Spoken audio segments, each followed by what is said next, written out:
Blair has been a channel for Tabaash, a non-physical entity that lived a human life here on planet Earth in Sumeria, Mesopotamia. We have a meditation, and my body started just shaking, a lot. And then all this energy came through. I step away from the idea of myself as Blair, and then I just move into the idea of myself as what I really am, which is God. At one point, Tabaash, I could feel his vibe, but I couldn't see anything. And then one day, his face appeared right in my mind's eye, just like that.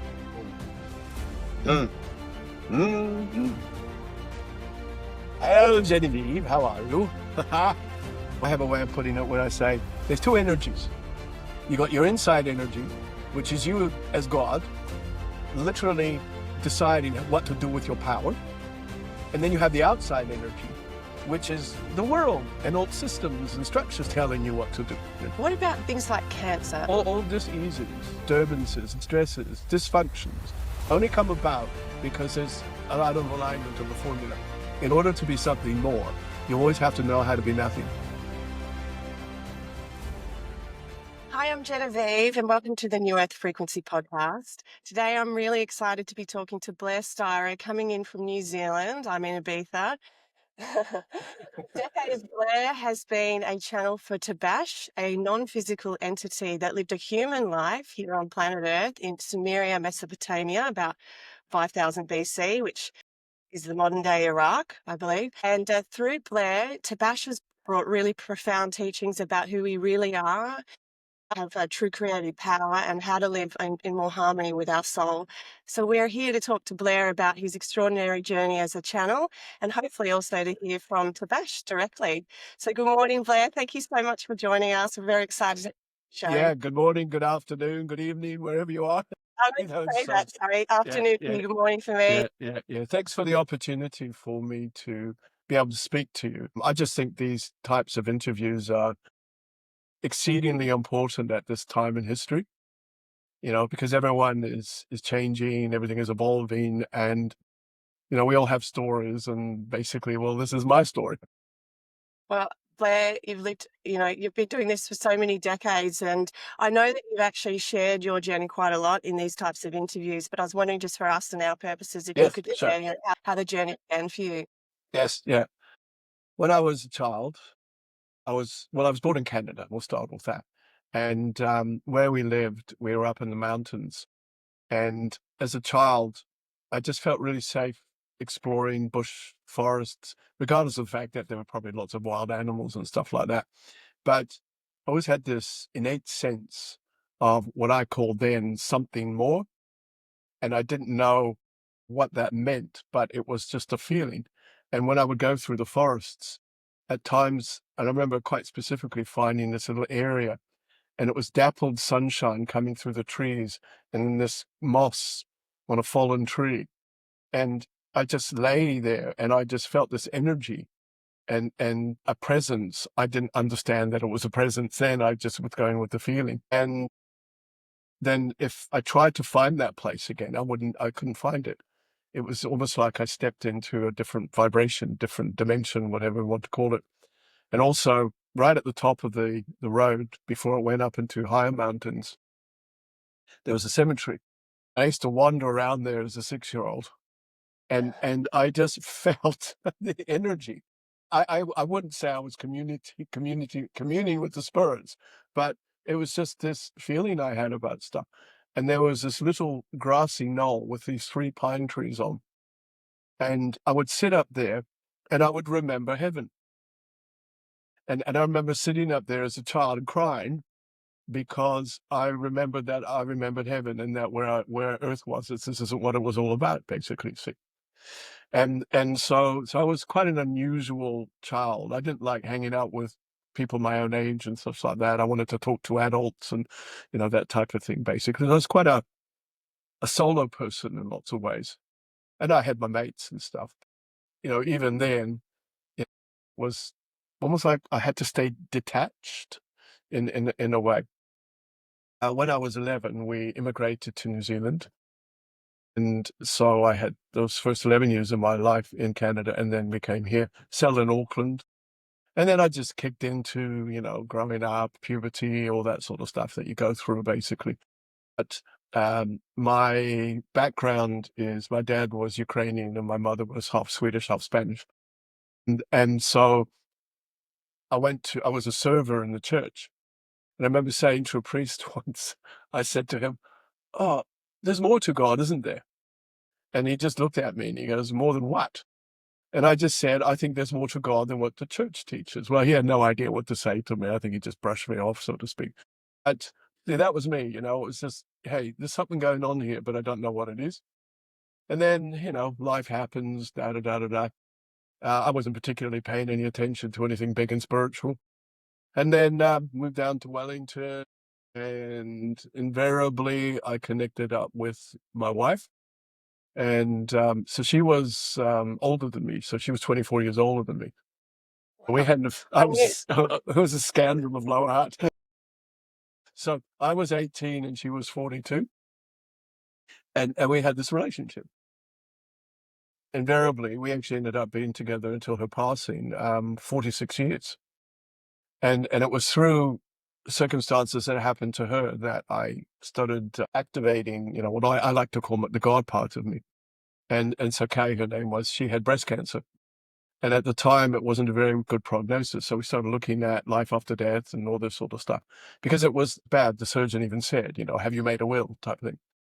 So funny though, we knew, regardless of what we were going through, we knew she was going to be okay. And that was just the catalyst for opening up what I called before the something more. And then all these things started happening because I was meditating and reading books and stuff. But everything became very synchronistic because we were sitting in our veranda one day in the summer, and this person walks by, and then so they come back and they come through the gate and up to where we were sitting. And this guy handed me this book, and he says, "I have been told I have to give this to you," and then he just left. So I looked at it, and it was a handmade book with all these handwritten spiritual messages in it. And so these little things were happening. I was managing a clothing store in those days. So yeah, so that's my early beginnings. what age roughly were you then? Oh gosh, I was in my early 20s when that happened, actually. So it was in the early 80s, sort of 82, 83 it was. And yeah, which is great. And I was just living a life as you would do as a person in that age, and clubbing and, enjoying the 80s fashions and the music. It was, I always look at it at a time where it I'm was an 80s before child. everything got really crazy. So it was fun. Yeah. And yeah. that- And then when did Tabash start to first make contact? Okay. Well, it wasn't Tabaash first because I went through a form of apprenticeship, and I remember I was at work one day, and for such a long time, I had been feeling that something or someone was trying to tell me something, but I had no idea what that was related to. So I was at home, came home from work, and again, here's the synchronicity. So my wife was making dinner, and I just flicked the TV on, and coincidentally, there was this program on this woman who was a channel. And I looked at this and I thought, somehow this feeling I have is relating to what this person is all about. But again, I didn't have a clue what that was. So I watched the program and I thought, well, this is quite fascinating. Anyway, I said to Kay, oh, we should meditate or do something. We didn't know what to do. Anyway, so what we did, and I laugh when I think about this now, we sat on our dining room table, lit candles, turned the lights off, and held hands, and tried not to laugh and wondering what the hell we're doing. And after about 5 minutes, my body went quite rigid. And then I got this overwhelming energy just going through my body. And then it wasn't like a voice, but it was like messages were given to me, but it wasn't like I was hearing them as a voice, but just hearing them in my thoughts. And it was my father-in-law who'd passed away a year before. And he started relaying information to Kay, and which was, yeah, through me. And I was aware of all this, and which was, accurate information. Anyway, we finished that after a while, and then we were like, wow, we're onto something here. So we just started meditating more and trying to do that. That never happened again. That was a once. So it was like it was pulling the cord. And how did you know, like, because if that was kind of the first introduction to Mm. channeling, I do want to channeling means to you, but how did you know in that moment that that was Kay's father-in-law? Oh, just stuff he said to me, and just the impression that you get, when you know you're connected to somebody. So it wasn't just like a voice saying, "I am," you know, Kay's dad here. It's just I knew. It was like he just presented his vibration to me, and I knew that. And so, and then we just started meditating more, and then gradually, I read more, and then I came across the teachings of Ramtha. I don't know if you're familiar with Ramtha at all. Ramtha's an entity channeled through a woman called Jay-Z Knight in America, and she was very prevalent in the 1970s, 80s, and I think still is. Anyway, but it just made sense to me to further that information. So, look at New Zealand in the 80s when it came to spiritual stuff was just there's nothing, and it was all sort of in the back streets, so to speak. So we met this person who had been to see Ramtha in America and had bought all these Ramtha teaching videos. So we used to go to Ramtha evenings where like 40 people would gather together in someone's living room and watch this on the screen, and TV. And then again, that somehow activated something more in me. I don't know. It's almost like I spontaneously one night I was sitting, we having a meditation, and my body started just shaking, a lot. And then like all this energy came through. And this went on for some time. And I knew by this stage that something was going on in regards to spirituality, etc. And it felt really okay. It felt natural. I didn't feel I had to question it or dark forces and all that sort of stuff people get into.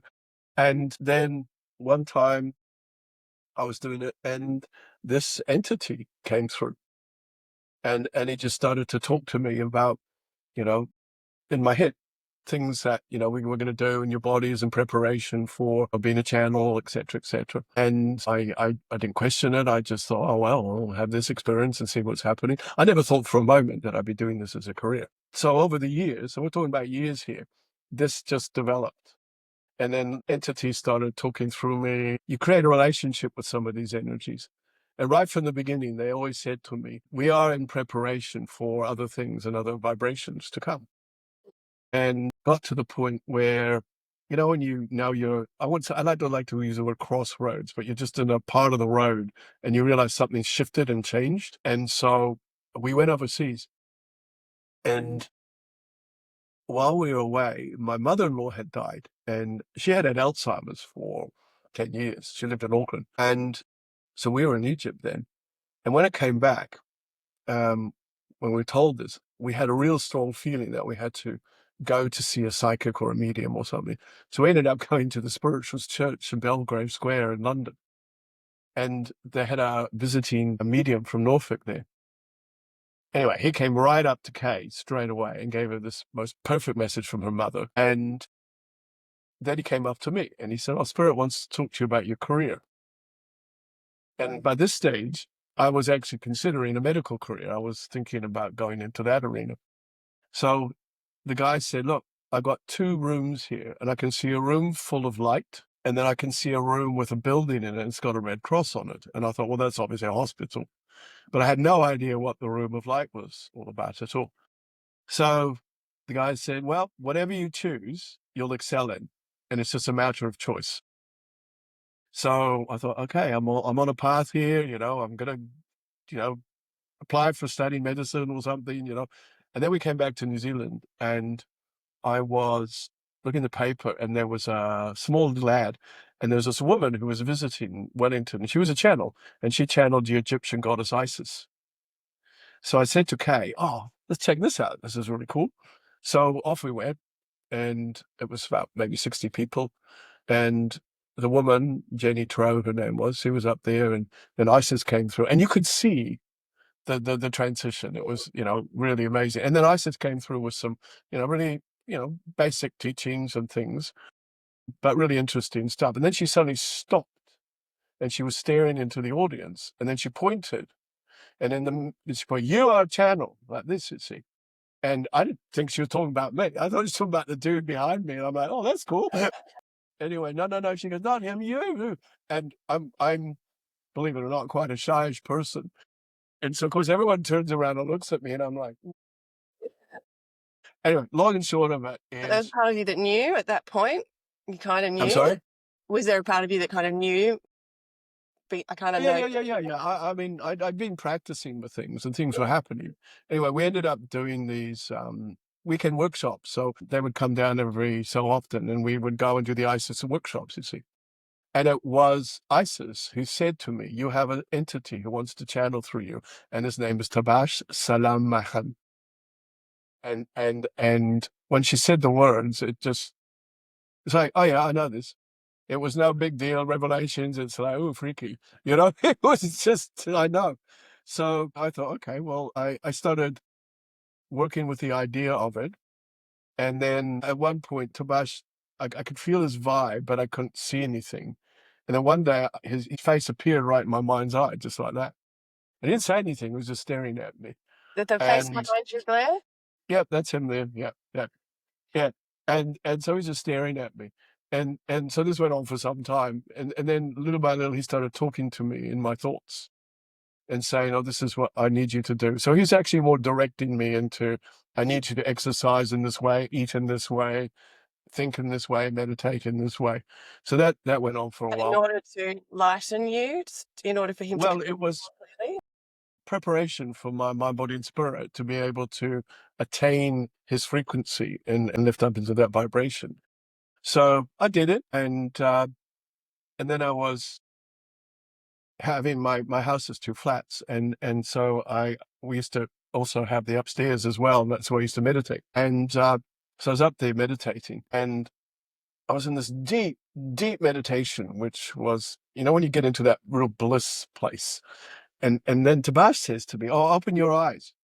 And I resisted. I said, "No, I'm just wanting to have this space. This is so beautiful." And he goes, "No, open your eyes." And I did. And I wasn't in the room anymore. I was out there. Wow. So my consciousness had altered and I'd gone into, you know, that realm of energy, you see. And I remember it so succinctly. And I was sitting on a floor and it was black and white marble tiles.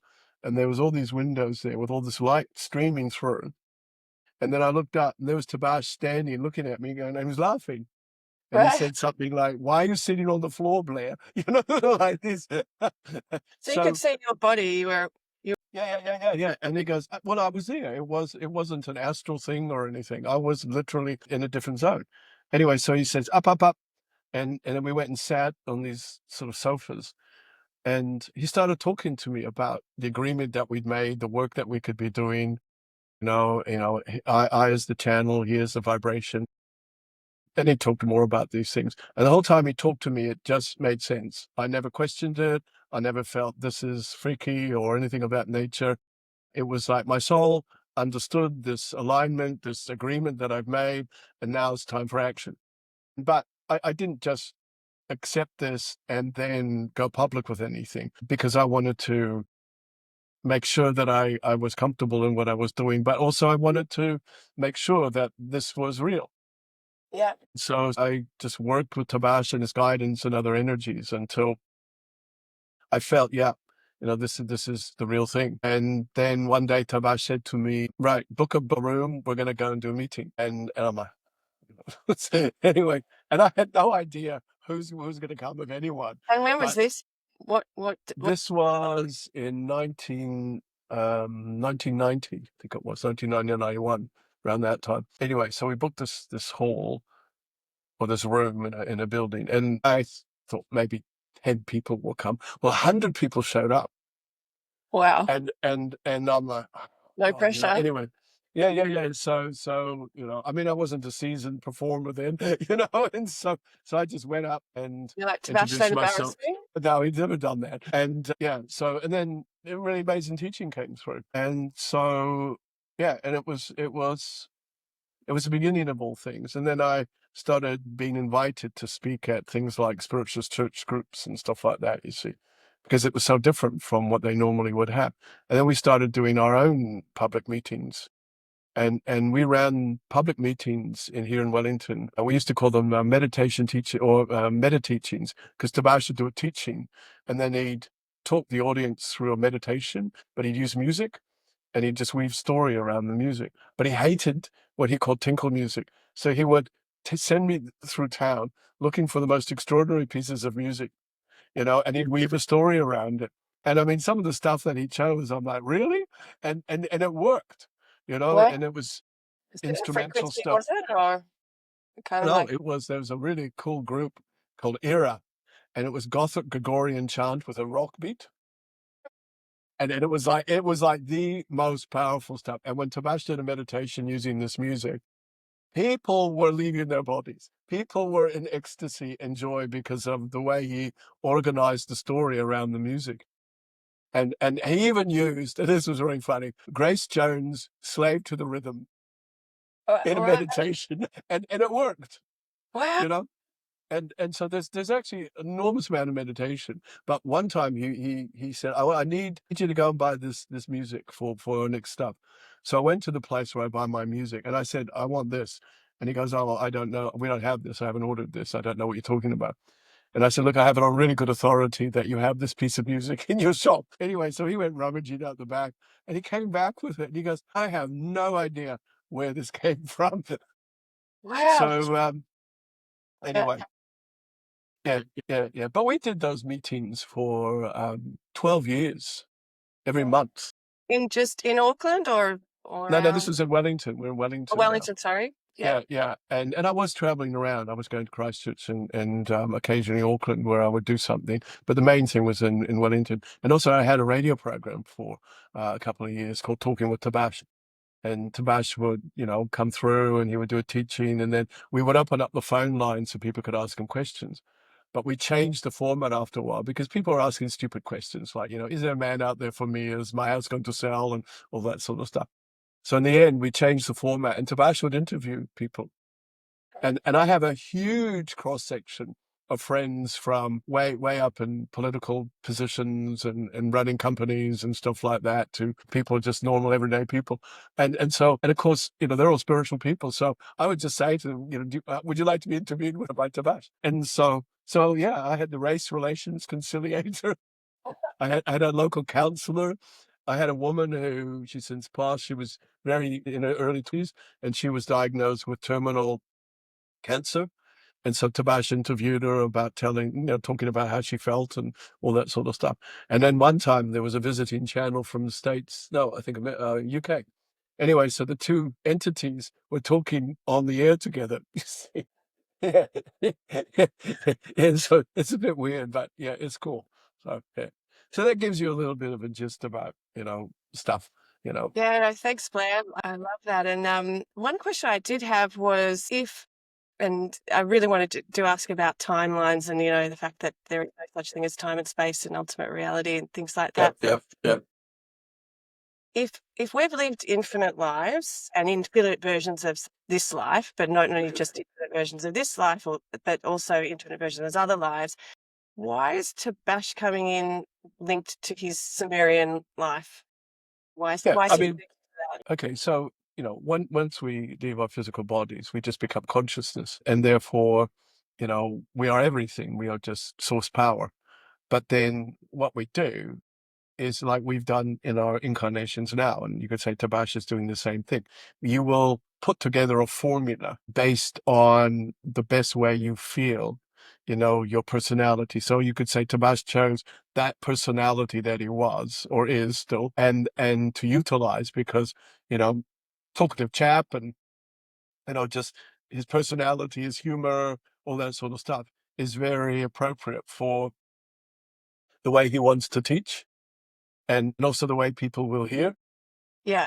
And also what worked for you or what was going to Of course, connect. absolutely. Yeah. Yeah. So it's like components, and when you put the components together, then you have this formula.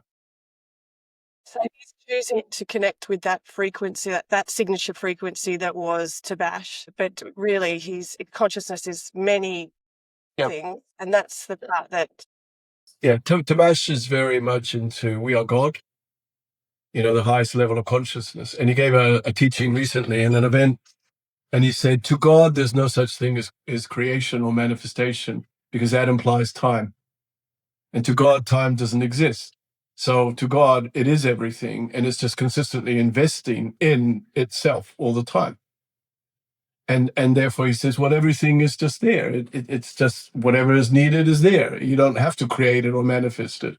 Yeah. So the more, and I found this more in my own experiences, is the more I become God in my consciousness, then I don't really function in human nature in quite the same way. So I find myself not really being aware of time, but it doesn't mean I'm late for anything. It's just somehow I just know the moment that I'm supposed to be somewhere or do something as such. So it's an interesting energy, when you can, when you take that away from you and you're just living in a moment, which really is what the God frequency is doing. It's just in the moment.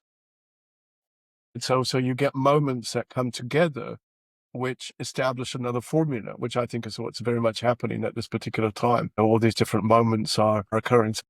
Sense of Tabaash around me as I'm Yeah. talking. Hi, Tabaash. Well, I mean, because I wanted to ask you about, you mentioned before about when you channel Tabaash, because for somebody I've listened to a lot of channels, I've been listening to you for, many years, and I sit there and I go, okay, I'm ready. I'm in my meditation and I'm like, talk to me. I'm open. I'm ready. Like I'm willing. I'm willing. And I feel like I can get into a really nice, beautiful state and feel beautiful and relaxed. And maybe I'll have some moments of clarity where the answer I'm looking for will come to me. Maybe it won't.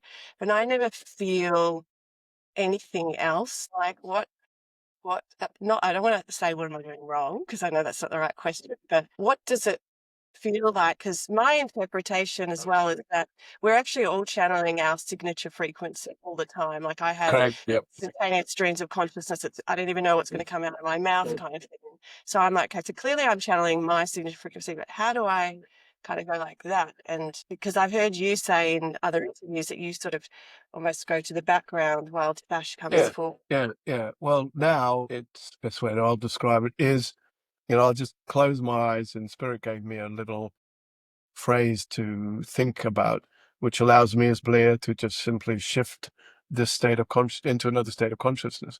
So to me, it's like flicking the remote and just moving on to another station. But I don't feel anything. It's just suddenly I was here and then I'm there. And so it's not like a feeling that you've moved or had a transition. And so I don't go into meditative state. I mean, it only takes up to 20 seconds to bring Tabaash through. So it's just now it's just such a, like, you just switch. And Yeah, it's a yeah, thinking thing. It's a feeling thing. yeah. Well, it's not, it goes beyond feeling. It goes because I'm stepping away from the state of my human consciousness and all the emotions that go with that. And I'm just becoming what I am, which is, I am God, basically, and having this human experience. And so I step away from the idea of myself as Blair, and then I just move into the idea of myself as what I really am, which is God. And then the body can be utilized by Tabaash. So you could say the idea of Tabaash comes into this frequency whilst I'm out there, doing my own thing. And so he'll use the body for as long as he needs to, whether it's something like this, if we talk, or personal session with somebody or an event as such. I mean, at the most, Tabaash can probably talk through my body about up to 3 hours. Right. And after that, it's like your batteries get drained. Yeah. Do you feel what happens? Where do you go? Because I have heard you talk about, and I did want to say before to acknowledge that you said your wife was sick. She did Yep. get through that, didn't she? Because you were together for Yeah, 46. yeah. Well, she had breast cancer, but then she got Alzheimer's, and so that was golly, 16 years ago actually. And so I looked after her for 10 years, and then she was in a care home for 4 years. That's actually longer than 16 years. So she passed away 2020, in September 2020, actually. Yeah, but I was part of the journey, and yeah, it was an extraordinary experience to deal with something like that, but not just mind and body, but mind, body, spirit. And when people said to me after her passing, how did you do that? You coped with all that for all those years. And I said, well, I just went to the part of me that knew how to do it. So it really engaged me in the fact that we've got access to everything. And so much of that is presented to us quite subconsciously.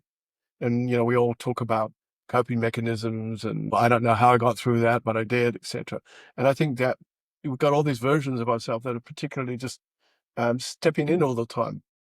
And we think of it as coincidence and stuff, but I understand now. Well, no, that was just that part of me stepping in here. And when I started to get that, that's when I was consciously able to invite in that part of me. Yeah. So I just have a So that's the meditation. choice. Is that the choice part where, that you were saying that Tabaash says it's not, there's kind of no such thing as creation, it already exists, it becomes about choice, stepping into the choice of the Yes, part of you, yes, which yeah, that part of you that yep, already yep, exists. yes. Yeah, I mean, I think that's how we originally all ran our lives when we functioned through all of ourselves, not just certain parts of ourselves. And of course, there's so much of ourselves that get in the way. And I think self-development is teaching us to bring a level of awareness so that we can reorganize those parts out of the way. We don't get rid of them, but we just, they just need to go over there for a bit. And then you allow another aspect to come through. So, and I think we do that all the time without even realizing we're doing it, basically, because we have a structure in our day and we just think about all the different versions of ourselves that we are just in one day. Yeah.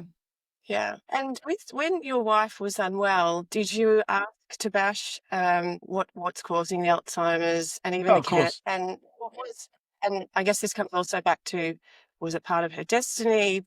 But then and I really want to talk to Tabash about the mind body spirit connection, because he talks a lot about that. But is there something that she could instruct her body to do to Yeah. be better? Yeah. I remember being interviewed by someone and they actually asked the same question. And someone asked a question or made a comment, well, if he's so good at what he does, why didn't he heal her? Like this. So I replied that, look, there are some agreements that you make in life that act as catalysts. And as I said to the person, look, do you think I didn't ask that question? Of course I did.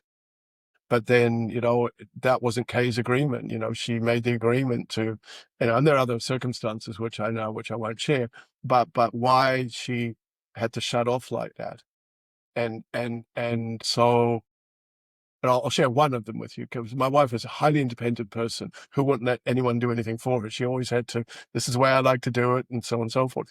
So one of the things I come to realize is that she had to learn how to accept to be cared for and to let other people in and that type of thing. And of course that's what had to actually happen.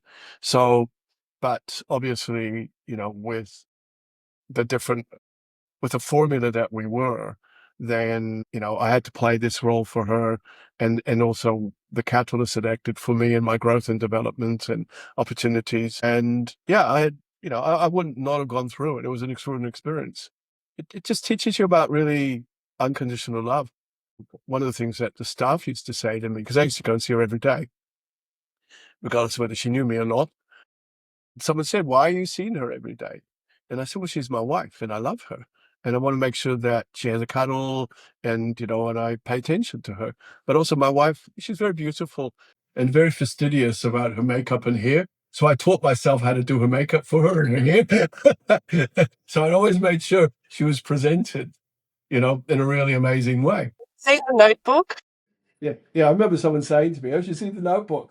And I thought, I don't even know anything about it. And then I sort of looked at it and I thought, oh God, it's about Alzheimer's. Why would I want to see that film? Anyway, but I did see it eventually when I was on a plane going to the US. Yeah, it was lovely, beautiful. It was a life. Look, any relationship we have, it gives us a chance to understand ourselves. And so, Tabaash says, we're involved with each other because no, sorry, our response to other people will always tell us about ourselves.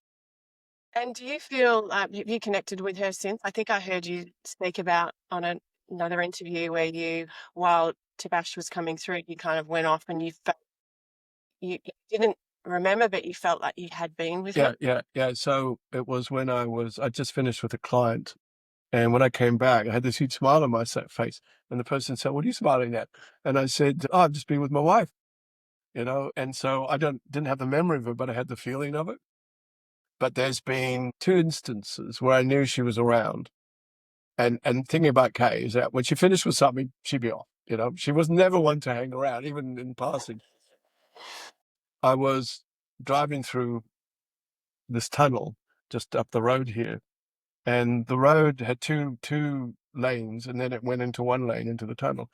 So as I was driving on the left, this white van kept going up beside me, you see, like it needed to pass. So I thought, okay, so I slowed down, and the license plate was Kay. And I laughed because when we used to walk down the street, Kay would always try to have one step ahead of me. You know, it was like it's no different. And the other time was when it was the night before her funeral, and I had a mate here, and he'd known Kay very well. And he says, "Well, what have you dressed Kay in? What's she wearing to a funeral?" So I was explaining to him what I'd chosen, and the room suddenly dropped 20 degrees in temperature like this, and we both knew that she was standing in the room with us. You see, and it was just the most absolute feeling that was there. So, and I that thought that was her way of saying, no, don't put me in that. now she loved it. She was abs- And yet, I shared this story with someone recently, and I took the outfit to the funeral director, and suddenly I realized she hasn't got any knickers. You know, I can't send her to a funeral, you know, going commando. So I popped down to the warehouse, which is a bit like a Kmarty thing, and so here I am in the women's underwear section, sort of brandishing a pair of satin lacy somethings. And I just looked, would you like these? Like this. And these two ladies who were standing just at a distance from me were sort of looking at this guy talking to the air, throwing these knickers around. But anyway, so she did not go to commando. He'll go commando to her funerals. That's so funny, Blair, but I'm also just sorry to hear about that journey for you. That must have been very tough, and you must miss her a lot. I don't actually, and because when she passed, 15 years from that sort of sickness and all the way I had to care for her. And I was also more relieved than anything else. But also too, she was relieved of that illness. And I didn't particularly feel huge amounts of grief. And I remember thinking, maybe I'm repressing something here. So I remember having a meditation, trying to squeeze out some sadness or grief, and I couldn't find it. So I just laughed.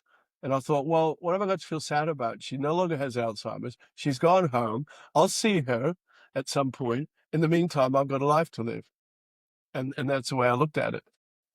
Yeah, you have knowing that there is so much more than this Yeah. physical life.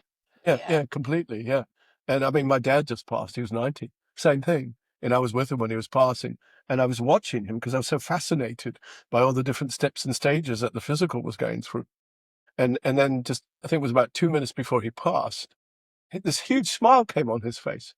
And this little tear started to trickle down one eye. And I said to my sister, I wonder what he's seeing. I wonder what he's experiencing. And then he passed. So he must have been the meet and greet group, you know. And so, but it was really obvious, So Yeah. And do we have a soul family? We hear other people talk about, a soul family. Do you experience that? yeah, I mean, all the people that I know are mind, body, spirit people, and so they become, know, the people that you hang out with, and it's not like we're getting together talking about deep and meaningful truths all the time, but sometimes we do. But I got a good group of mates, so we get together, and we were in a restaurant once, and we are chatting about lots of spiritual things, etc., etc. And the waitress kept coming by all the time, like she was trying to listen. And then she stops and she goes, you guys have completely changed my idea about what men talk about when they get together. She says, I want to come and sit with you guys. Yeah. So, but yeah. I mean, it's a law of attraction thing, isn't it? You only bring in exactly what resonates to your own, particular frequency. So, And I do you do mind like, if I'm just going to turn this heater off because it's yeah, getting sure. really hot in here. My Yeah, face is getting red. I'm roasting here. yeah. It's actually, what is it? It's nearly 7 a.m. here in Spain. So, and we're in peak summer. So we're a little bit different to you. Yep, it's for sure. Yeah. Do you want me to bring Tabaash through? I would love that. Thank Yep. you. I'll try Okay. to contain myself. You'll be fine. Yeah. So it won't take long. Oh, thank you. So I'll just close my eyes and I'll shake a little bit. That's just me going and Tabash coming through, and then that stops. And he'll say hello and have some water, and then get on with it, basically. So Yeah. Okay, I'll Great. see you soon. Okay, Okay. bye-bye. Thank you, Blair.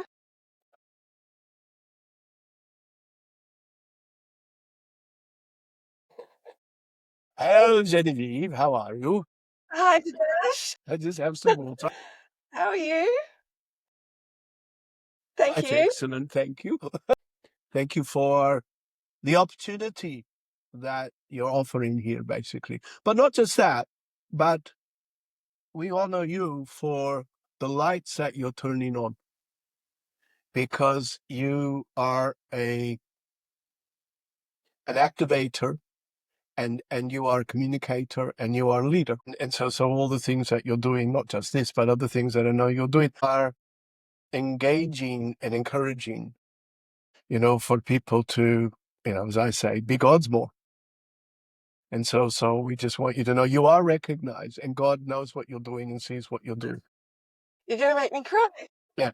And as you're aware, because, saying to Blair before, it's like you're channeling this information and energy. So you're just bringing through source power with some of your ideas and some of your abilities. And so I speak to guides and teachers, and they say she's quite bossy. So it's good, so you know how to direct people, in good, positive ways. I've never considered myself bossy, but that's kind But of good. I've always wanted to be. yeah. But you're bossy in a persuasive way. Just the way that your communication and that you just know how to. Could you please do that, please? Thank you so much. And you have this big smile, that sort of stuff. You see.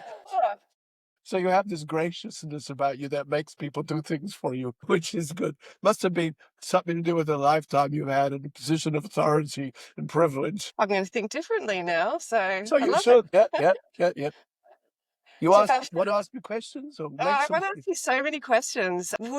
Thank you. Thank you so much. And that's really touched me. So thank you. I would love to just ask you about your life in Sumeria and what it was like, what Mesopotamia was like. Well, in the situation I lived, it's like living in those days. We lived in like compounds rather than big villages and things. And in those compounds, you lived with your extended families. And we were all very self-sufficient.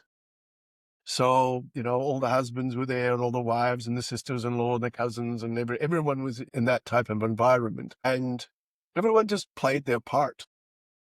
And so I don't know if you've heard of the Essenes. Yes. Okay, so Yes. the Essenes was an esoteric group of souls. But the Essenes, it was a bit different because the Essenes, it was like a small town. So they had their own schools and everything basically, you see. And in my time, you got to remember, there was no religion. There was just living, and everything was aligned to what was natural, and there was respect, and there was truth. There was a truth. There was not the distractions because people just lived their lives, and you lived for that day. You lived for that moment.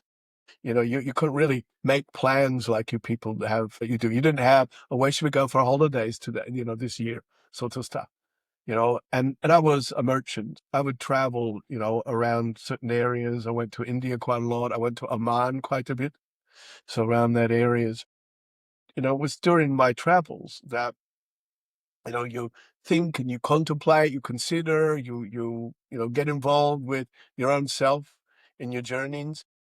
And that's when, I begin to ask, fundamental questions about, you know, not who am I and what I'm all about, but more, there's more. Blair was talking about the something more. And so, when you get to a certain place, asking questions is really important because you have to change your belief systems. And if you don't change your belief systems, how can you evolve? And interesting saying that because I think that's exactly what's going on the planet at this point. People are changing what they believe. And they're questioning their belief, mind, body, spirit. They have to, because if you don't, then you're not going to move forward. You're not going to know more of yourself. And so my time, I knew more of myself. And therefore I lived my life more consciously in that particular way. I mean, there weren't the distractions and the things, people weren't telling you what to do. I have a way of putting it where I say there's two energies. You got your inside energy, which is you as God, literally deciding what to do with your power. And then you have the outside energy, which is the world and old systems and structures telling you what to do. And for the majority of humans on this planet, they live with the outside energy and don't trust their inside energy. They're being waiting to be told you've got to do this or think this way or feel this way or believe in this way forever. The medias and everything is giving you information about what that believes you need and how to run your life. And so, but in my day, it wasn't like that, because it was, you wake up with yourself, you live with yourself, you go to sleep, and repeat. Did you have any awareness, Tabash, about places like Egypt where and with the pyramids in your awareness then, or knowledge then, and Atlantis, like places like Atlantis? The information and the knowledge that I have is really more pertaining to the environments that I lived in. And yes, I was aware of other things and the stories from Greece and stuff like that. So that was there. But when you lived in that time, it wasn't focusing about, big spiritual truths and esoteric civilizations and things. It was day to day. It wasn't survival. It was just living. And yeah, you could have conversations and philosophical discussions and things of that nature. But it was more about being more present. And I like to live my life in that way. I like to live my life in a way where this is who I am now, and this is what I'm focusing on today, and this is what seems important now. And yes, I was conscious that life was mind, body, spirit. And in my way, I fed that formula. I wasn't that interested in whether Atlantis was happening or not or whatever. It was more about, hey, this is my world. This is what it's all about. And yeah, I knew there was more.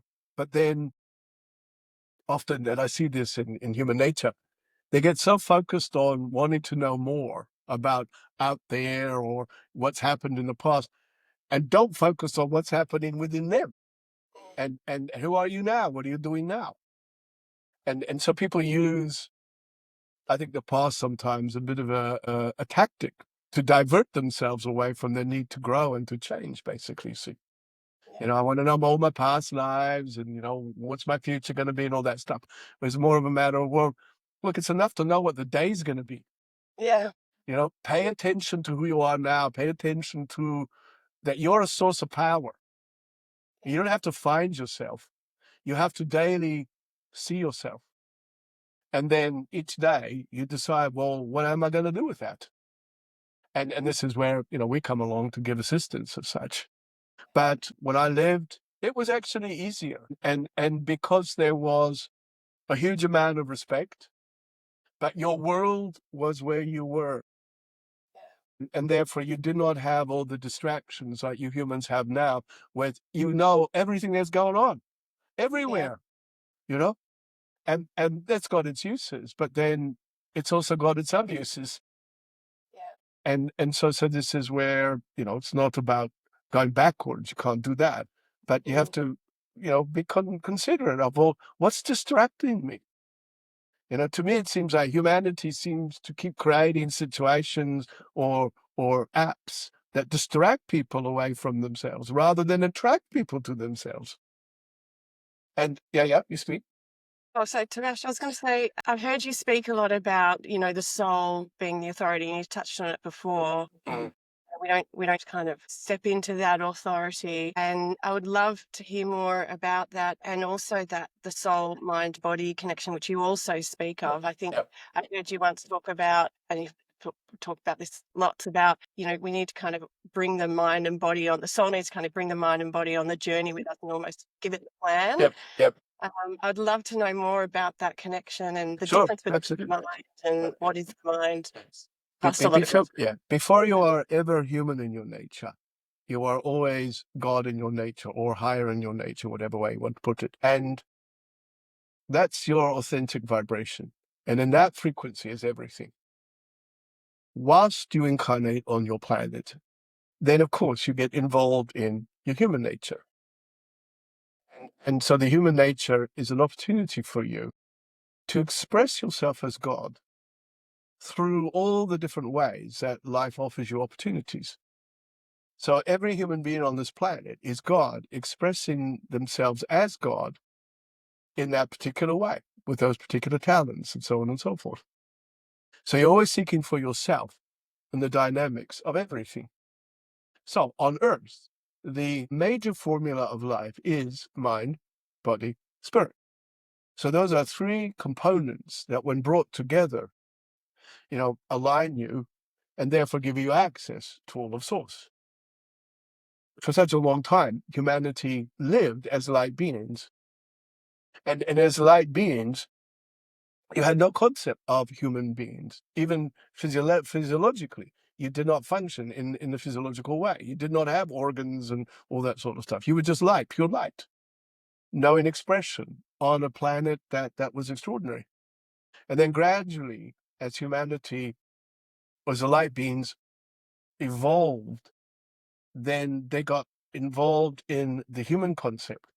So they went from being light beings into being human beings. But they were still enlightened beings because they could still have a good control of the physiology and the mental states and so on and so forth, because it was another level of expression, you see. But then the unfortunate thing that happened is that a lot of people got so locked into the physiology, but then they started to create certain emotions like conflicts and angers and stuff like that, which really started to lock people in to their human nature. So therefore, what occurred is that they stepped away from the complete formula. So rather than be mind, body, spirit, they were mind and body. And when you're just mind and body, then you can only function in a very limited way, because you therefore create human and mental energies that sustain you. But truly what sustains you is your spirit.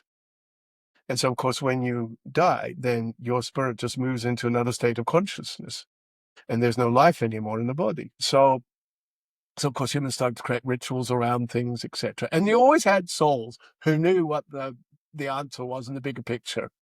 And, of course, these energies, they started to use that as a way to be in control of people. And and then, of course, people in the earlier days weren't educated and not so sophisticated and all this sort of stuff. And so that's why this is an extraordinary time to live now, because you're all educated, mostly, you're all fairly sophisticated, you get a good sense of how things work, mind, body, spirit. And, so it's essential that you, in your own ways, feed your mind, feed your body, feed your spirit, and it's a daily journey. So when you go to your bed at night, you should be able to look back and go, wow, yeah, I followed the formula. And you soon learn when you don't, because you feel it. And so you'll always be given indicators of when you've turned the switch off. And you just, soul like yourself, you can't function without your God nature now. It's impossible, it just would not happen. And so that means that you've got to be more conscious of, well, what makes sense to me in regards to how I feel and how I am with that, basically. Because it's a very individual experience. So you don't want to create a whole lot of mind, body, spirit clones. They're all thinking the same and feeling the same, etc. You're on a planet, as I said, that's experiential. So you're here to experience yourself in the highest way possible. Hence why you have skills and talents and abilities and mind ones, body ones, spirit ones, cravings for things, desires, all that sort of stuff. Because it gives you an opportunity to know yourself in those particular ways. But it's all about good management. And even your enlightenment needs to be managed. Right. Yeah, because I definitely. I'm living in Ibiza, and you're surrounded by a lot of. I would say it's a very spiritual community here. So there's a lot of similar people, and it's very easy to feel more enlightened here. But I definitely had periods in my life where I wasn't, living more in spirit. I never really understood. So the mind. So we are consciousness, or is there a difference between consciousness and God energy, God self? Or is that one and the same thing? And then what is mind a gradation of consciousness in the human body? So everything is just God. So there's no degree of separation to anything. And therefore, everything is God. It doesn't matter what you think about it, it's just always a God. It's always the same. You always have access to that. So the mind is a mechanism within the physiology of your brain that's like a magnet that allows you to receive, and therefore not just receive, but transmit. So it's like a mechanism that filters through information and then sends information out, but also through your physical system. And of course, your physical system is run by your chemistry. And so that's why you have 7 glands, and each gland is connected to one of your chakras. And so those chakras, when they spin, they stimulate the gland to secrete the chemistry. So this is what makes you feel what you feel and think what you think, etc.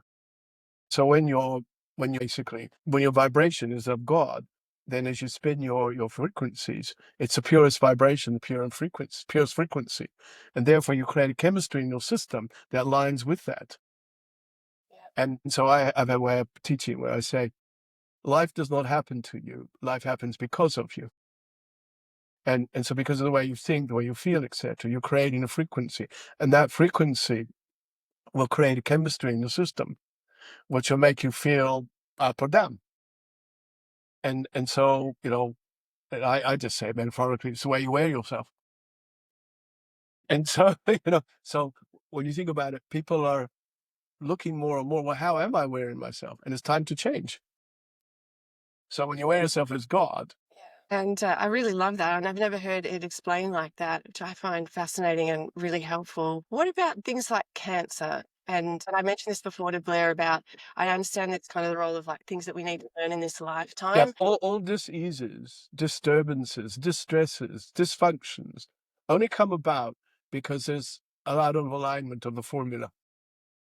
And not, I mean, people often think about diseases, and some are a karmic situation, but if you can look more at it like, oh, this is an agreement that I made. Now, of course, some people, well, why would I agree to have terminal cancer? Or why would I agree to have Alzheimer's? Or why would I agree to have a brain tumor or whatever? And so only your soul will know that. But each disharmony, distress, is an opportunity for you to stand still and look to yourself and say, what am I doing? Who am I? And it stops you in your tracks.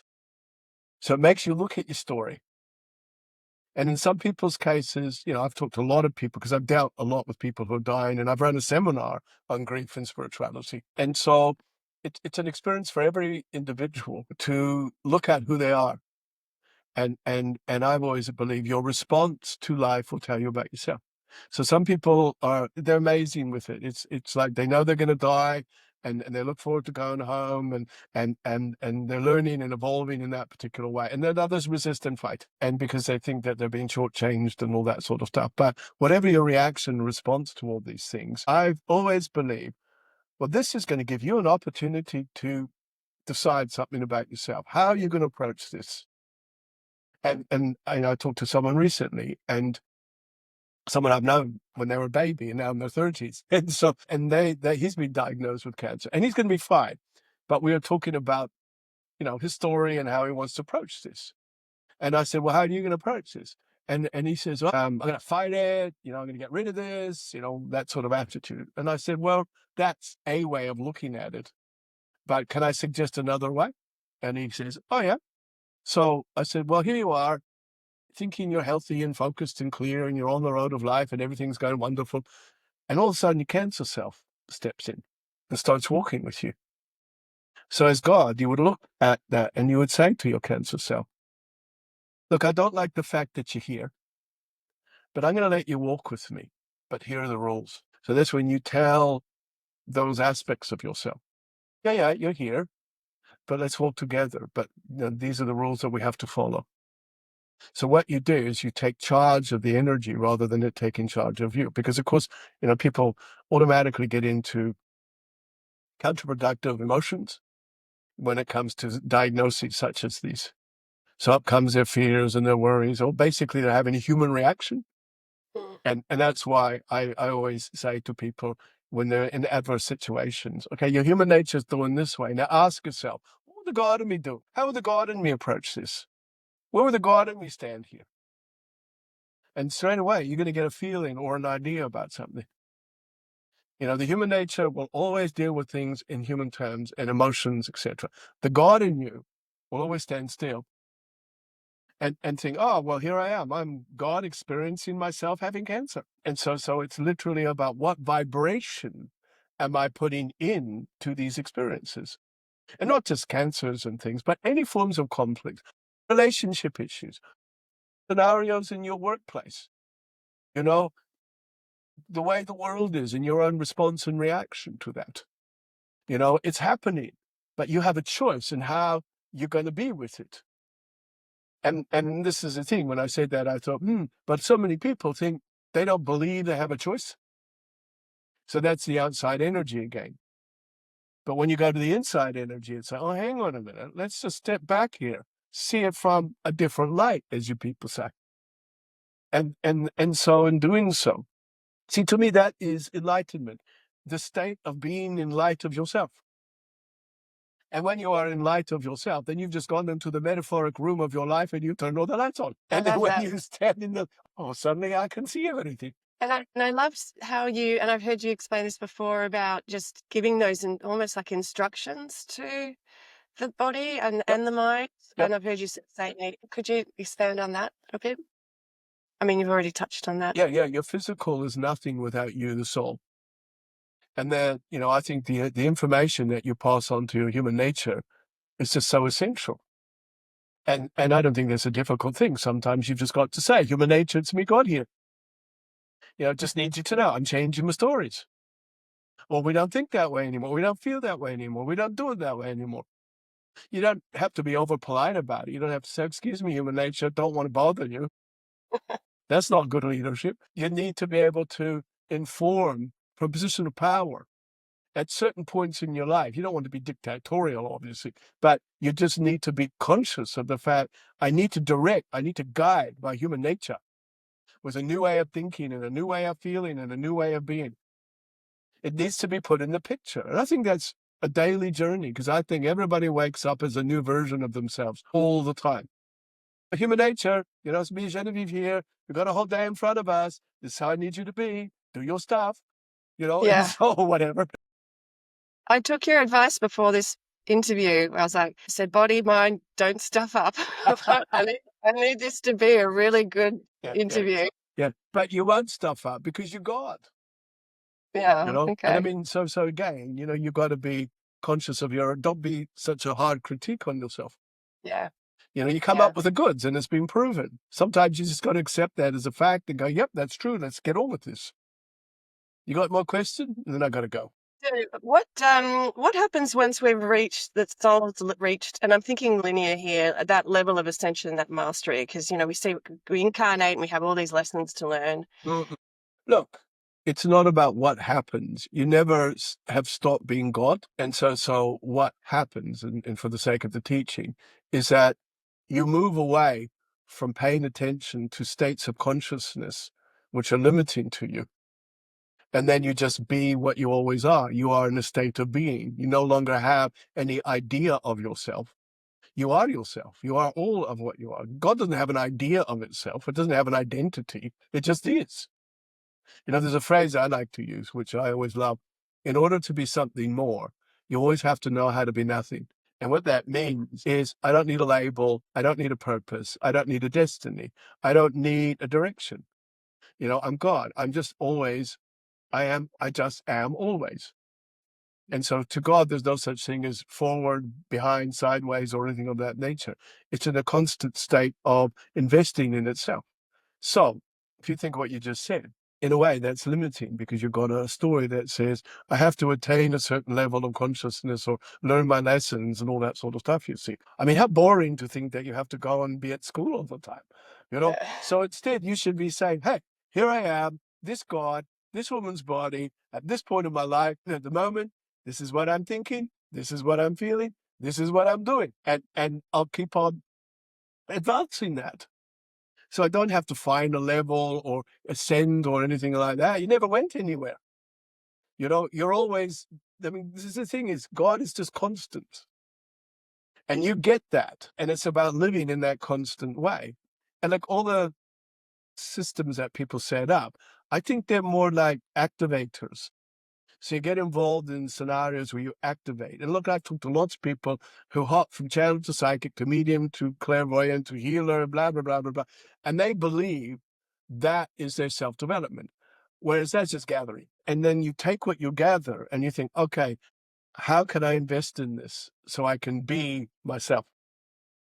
And that's what's happened. You're all advancing and evolving into your origins. And that's why when you say things like, oh, this all makes sense to me. How do I know this? Because you are it.